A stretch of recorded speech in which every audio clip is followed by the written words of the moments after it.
আসসালামু আলাইকুম। টানা কয়েকদিন বৃষ্টির পর আজকে আকাশের অবস্থাটা একটু ভালো মনে হচ্ছে।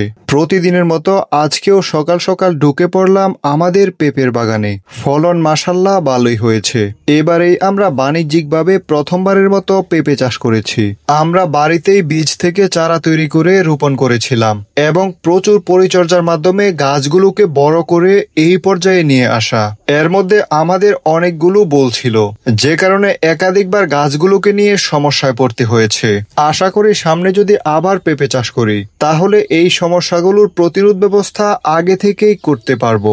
বেশিরভাগ গাছের পেঁপেগুলোই স্বাভাবিকভাবে বৃদ্ধি পাচ্ছে, কিন্তু কিছু কিছু গাছের পেঁপের স্বাভাবিক বৃদ্ধি হচ্ছে না।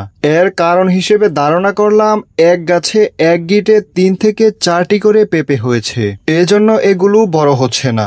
যেই গাছে এক গিটে 1টি বা 2টি করে পেঁপে হয়েছে সেগুলো স্বাভাবিকভাবেই বৃদ্ধি পাচ্ছে, কিন্তু যেই গাছে 2টির বেশি অর্থাৎ প্রতি গিটে 3 থেকে 4টি করে পেঁপে হয়েছে সেই গাছগুলোতে সমস্যাটা বেশি দেখা যাচ্ছে।